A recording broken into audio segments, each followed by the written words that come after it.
Defence hub होतंय नागपूर, काय सांगणार? आणि आजचं जे भूमिपूजन आहे त्यात मैलाचा दगड आहे. आज solar defence and aerospace limited यांनी एक नवीन फॅसिलिटीचं भूमिपूजन या ठिकाणी केलेलं आहे.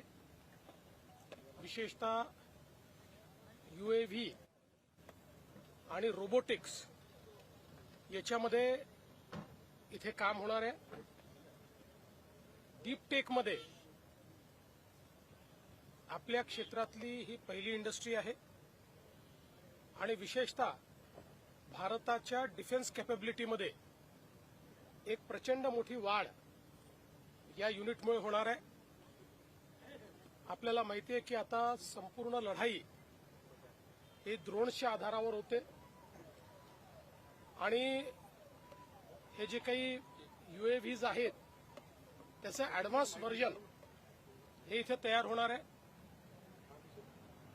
ज्या ठिकाणी -40 डिग्री टेम्परेचर असतं अशा ठिकाणी देखील आपले सैनिक रक्षण करत असतात.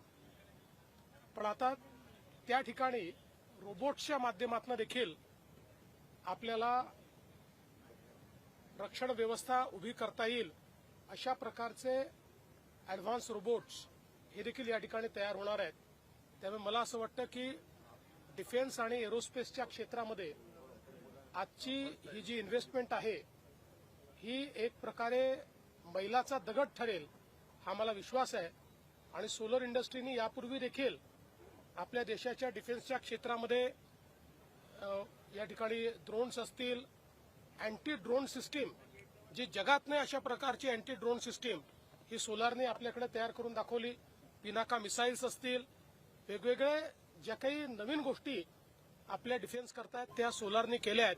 त्यामुळे मला विश्वास आहे की आजचा हा प्रोजेक्ट केवळ नागपूरलाच नाही तर महाराष्ट्राला देशाच्या डिफेन्स कॅपेबिलिटीमध्ये एक महत्वाचं स्थान म्हणून या ठिकाणी निर्माण करेल. आत्मनिर्भरतेकडे एक महत्वाचं वाटचाल वाटते तुम्हाला?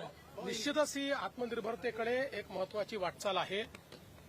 ज्या गोष्टी जगातले अनेक देश करू शकत नाहीत त्या गोष्टी आज भारतात होत आहेत. मला असं वाटतं की ही एक महत्वाची गोष्ट आहे आणि त्याकरता देशाचे प्रधानमंत्री श्री नरेंद्र मोदीजी यांनी ज्या प्रकारे डिफेन्स मॅन्युफॅक्चरिंग क्षेत्राला एक नवीन बळ दिलेलं आहे त्याचा हा परिणाम आहे की आज या सगळ्या गोष्टी भारतामध्ये होताना दिसतात. टाटा, डसॉल्ट आणि हे एक हब होत आहे डिफेन्स प्रोडक्शन. निश्चितपणे एक प्रकारे डिफेन्स प्रोडक्शनचं हबच होत आहे. आणि एकदा इकोसिस्टीम तयार झाली की मग त्यातनं मोठ्या प्रमाणात इन्व्हेस्टमेंट्सही वाढतात आणि जॉब क्रिएशन देखील होतं. तेच या माध्यमातून होणार आहे. सोलार ग्रुपचं खूप कौतुक होतं, त्यांनी शून्यातनं हे सगळं यश संपादन केलं. हे निश्चितपणे सत्यनारायणजी नुवाल जे सोलार ग्रुपचे प्रमुख आहेत त्यांना भारत सरकारने सर्वोच्च सन्मान पद्मश्री देखील दिलेला आहे. आणि त्यांनी ज्या काळामध्ये डिफेन्स सेक्टरमध्ये कुठलंही क्लॅरिटी नव्हती त्याही काळात राष्ट्रहित डोळ्यासमोर ठेवून डिफेन्स सेक्टरमध्ये ते इन्व्हेस्टमेंट करत गेले आणि त्यातनं त्यांनी ज्या कॅपेबिलिटीज बिल्ड केल्या युद्धाच्या वेळी आपल्याला त्या कॅपेबिलिटीजचा चांगला उपयोग झालाय आणि म्हणूनच शून्यातनं त्यांनी हे मोठं विश्व उभं केलंय. आज जगातल्या कितीतरी देशांमध्ये ते या ठिकाणी काम करतायत. मुझे बहुत खुशी है कि सोलार इंडस्ट्री की ओर से डिफेंस और एरोस्पेस के क्षेत्र में आज एक नई पहल की गई है. विशेष रूप से UAV और रोबोटिक्स इस क्षेत्र में एक नई फैसिलिटी का निर्माण किया गया है.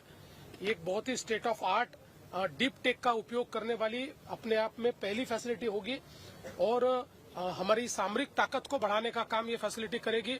देश के जो सारी हमारी सामरिक सज्जता है उसमें इसके माध्यम से एक बहुत बड़ा फायदा मिलेगा क्योंकि हम लोग देख रहे हैं कि अब युद्ध ये केवल तकनीक के आधार पर लड़ा जाता है और तकनीक में भी अभी एडवांस मैन्युफैक्चरिंग और डीप टेक का उपयोग होता है, AI का उपयोग होता है.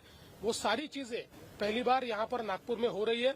ये केवल नागपुर के लिए नहीं पूरे देश के लिए बहुत फख्र की बात है. Thank you.